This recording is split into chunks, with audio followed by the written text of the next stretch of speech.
Eu posso ser perseguido, ter minha licença cassada ou até mesmo ser preso por tentar te ajudar e abrir os olhos da população para o que seria uma alimentação saudável. Nesse vídeo eu vou te explicar o que é que está acontecendo.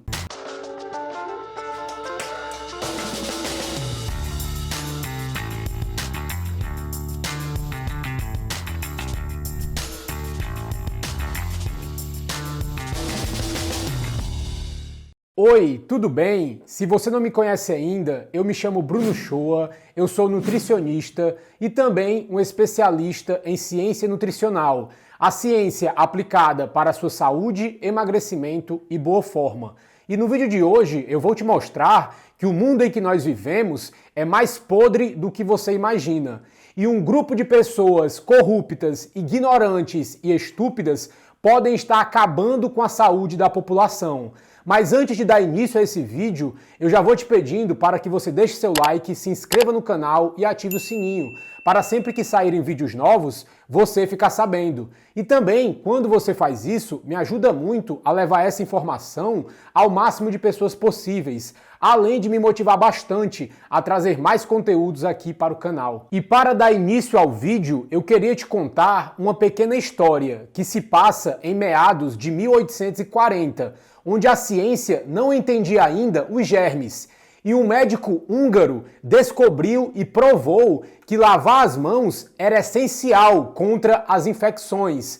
Porém, o final desse médico não foi nada feliz. Em meados de 1840, os hospitais eram uma terra fértil para infecções.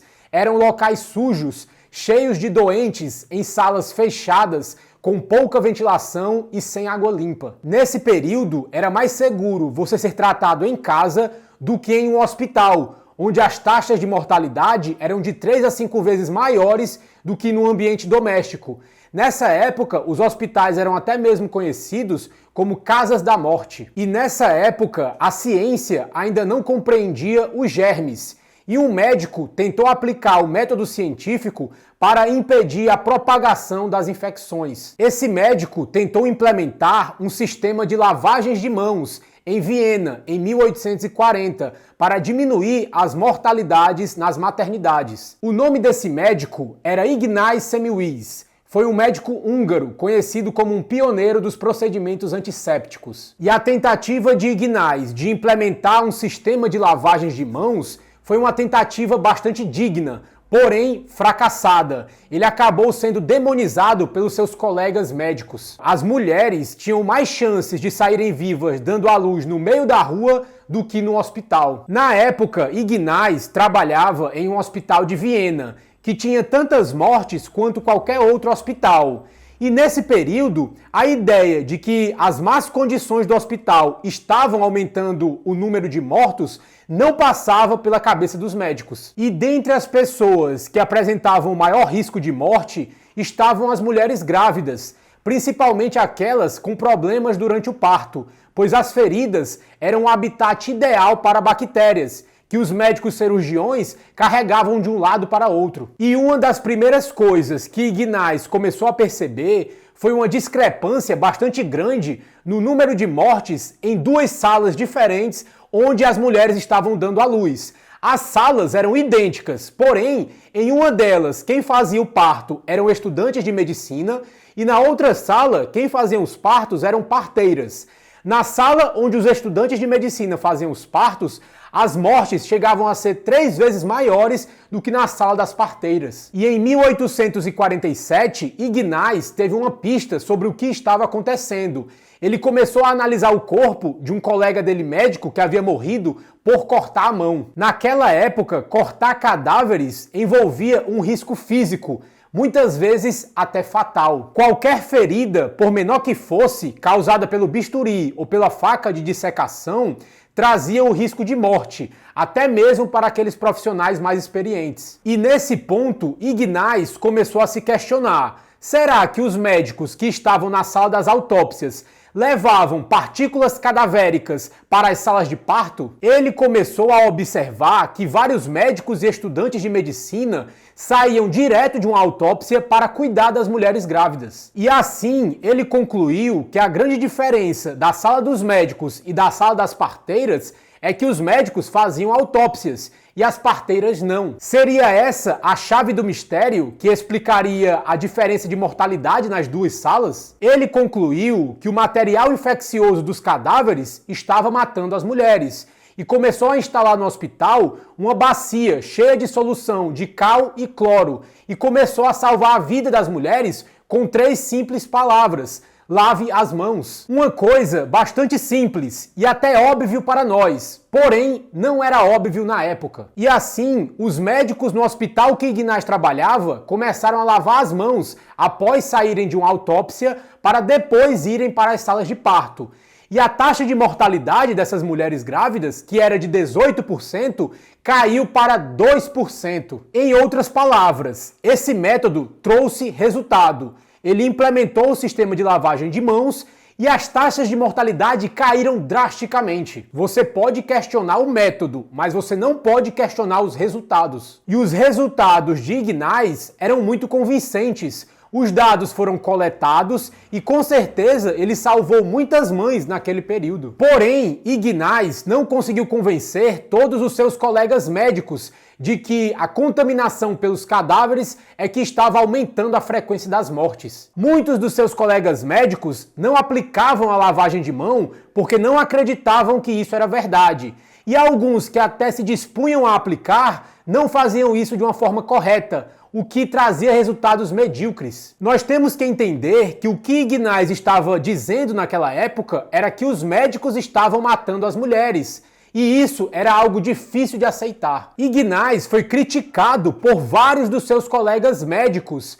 E ele chegou até a afirmar que o médico que não lavava as mãos após sair de uma autópsia era um assassino. E em 1861, Ignaz foi censurado, tanto pelo Conselho de Medicina como pelos seus próprios colegas médicos. O seu comportamento foi tido como inadequado e ele entrou em profunda depressão. E certo dia, um colega, entre aspas, de Ignaz, o levou para visitar um asilo de doentes mentais, sobre o pretexto de irem visitar um novo instituto médico. Esse colega de Ignaz o levou para esse local para interná-lo à força, dizendo que ele estava ficando louco com essa ideia de lavar as mãos. Quando Ignaz percebeu o que estava acontecendo, ele tentou fugir, mas aí os guardas espancaram ele severamente, colocaram uma camisa de força e o jogaram em uma sala escura. 2 semanas depois, ele morreu por um ferimento na mão que acabou gangrenando.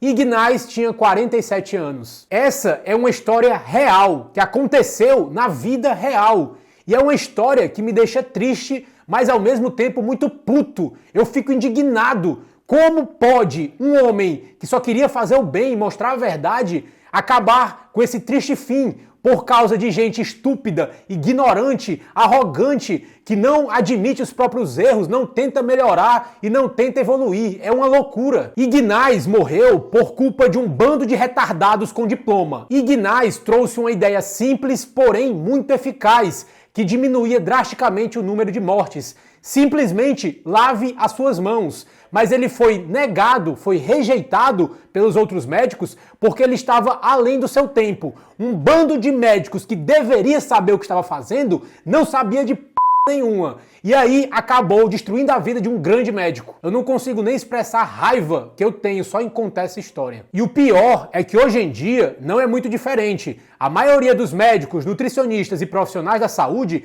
não sabem de quase nada. São profissionais medíocres que não estudam, não se atualizam, não tentam entender a sua realidade, o que está em volta de si, melhorar, evoluir, pensar fora da caixinha. A maioria está preso nessa ideia do status quo, de repetir o que eles acham que é verdade, do que sempre foi repetido, e não buscam alternativas melhores. E para piorar tudo, esse tipo de profissional medíocre e ignorante não se contenta em não saber de nada, ele ainda quer calar os outros que falam algo diferente. Muitas vezes, a informação correta é diferente do que a maioria acredita. E quando é algo diferente, é automaticamente considerado errado, mesmo que esteja trazendo resultados e melhorando a nossa vida. Os resultados são ignorados e as pessoas se fecham no seu mundinho de ignorância. Hoje, por exemplo, se você diz que margarina é um veneno, o que realmente é, você é um terrorista nutricional. Se você diz que carne faz bem, você é tido como errado. Se você diz que gordura saturada não é tão ruim assim quanto a maioria acredita, você é colocado como louco. E aqui eu estou citando alguns poucos exemplos, mas existem muito mais. Então, abra seu olho. Não acredite nesse bando de retardados que existem por aí. Aqui eu tento te trazer uma informação boa, de qualidade e que traga mudanças na sua vida, traga resultados, isso é o mais importante. E eu estou fazendo esse vídeo porque eu não sei até quando eu vou estar aqui. A qualquer momento eu posso ter minha licença cassada, posso ter os meus vídeos censurados, posso ser preso, posso ser morto, sei lá, nunca se sabe. Pouco tempo atrás também eu acabei sendo censurado pelo CRN, o órgão que rege os nutricionistas. Foi me enviado um e-mail para que eu apagasse algumas publicações das minhas redes sociais. Eu até fiz uma live falando sobre isso. Eu vou deixar o link aqui da live na descrição desse vídeo, caso você queira entender um pouco mais sobre o que aconteceu comigo. E se você está gostando do vídeo até aqui, considere deixar o seu like, porque quando você faz isso, você avisa para o algoritmo do YouTube que esse conteúdo é relevante, e eu te agradeço muito. E nesse ponto do vídeo, alguns de vocês podem até argumentar o seguinte: ah, Bruno, mas isso aconteceu em 1840, 1860. Hoje em dia, isso não vai mais acontecer. É mesmo? Então eu vou te contar agora a história de Tim Noakes. Ele é um médico e cientista da nutrição sul-africano. Ele foi ameaçado de cassação da licença por um esquema regido pela indústria do açúcar. Ele foi denunciado por colocar em perigo o público e por conduta não profissional. E o que foi que ele fez? Ele deu conselhos não convencionais para uma jovem mãe que estava querendo saber mais sobre complementos alimentares. Ele postou isso no Twitter em 5 de fevereiro de 2014 e isso rendeu a ele 4 anos de audiências e ainda com a possibilidade de cassarem a sua licença médica. Essa história por trás de Tim Noakes traz alguns ensinamentos para médicos e pesquisadores que querem enfrentar a indústria de alimentos processados. A Associação de Nutricionistas Africanos, professores universitários e até autoridades médicas se juntaram para poder calar Tim Noakes, mesmo ele sendo bastante respeitado internacionalmente como um grande cientista da nutrição. O que Tim Noakes critica é o mesmo que outros pesquisadores independentes de vários países também criticam, que as diretrizes alimentares propostas por vários governos, patrocinados pela indústria alimentícia, não são baseados em evidência científica rigorosa. A opinião desse médico sobre nutrição acabou incomodando vários dos seus colegas médicos, que há muitos anos apoiam a dieta alta em carboidrato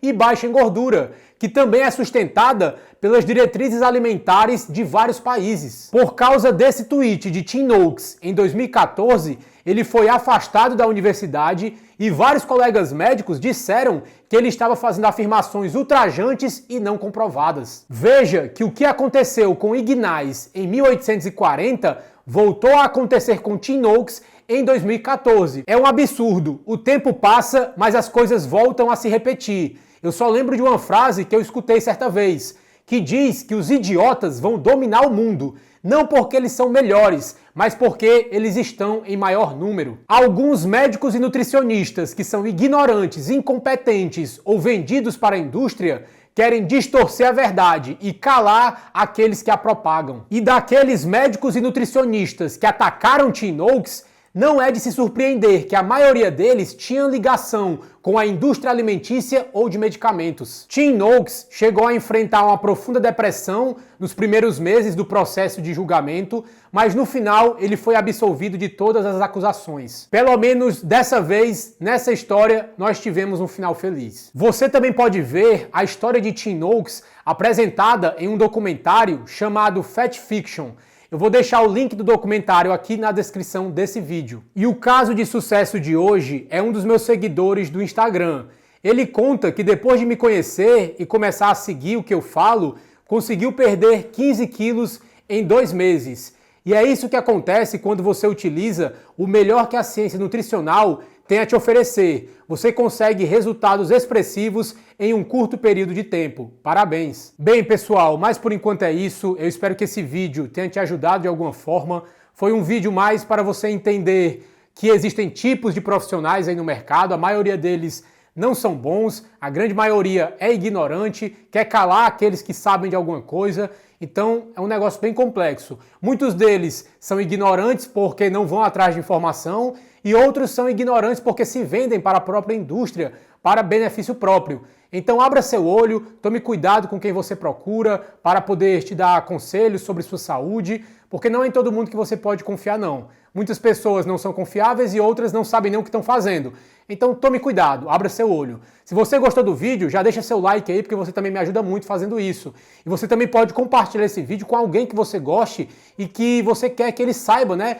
Como esse mundo ainda está muito podre e todos os perigos que ele ainda pode enfrentar aí no caminho. Quanto mais pessoas souberem dessa informação, melhor. Eu acho que quanto mais pessoas entenderem essa realidade e abrirem os olhos para isso, mais espertas elas podem ficar para tomar melhores decisões no dia a dia delas. Mas é isso, eu vou ficando por aqui, a gente se vê em um próximo vídeo, um abraço e tchau!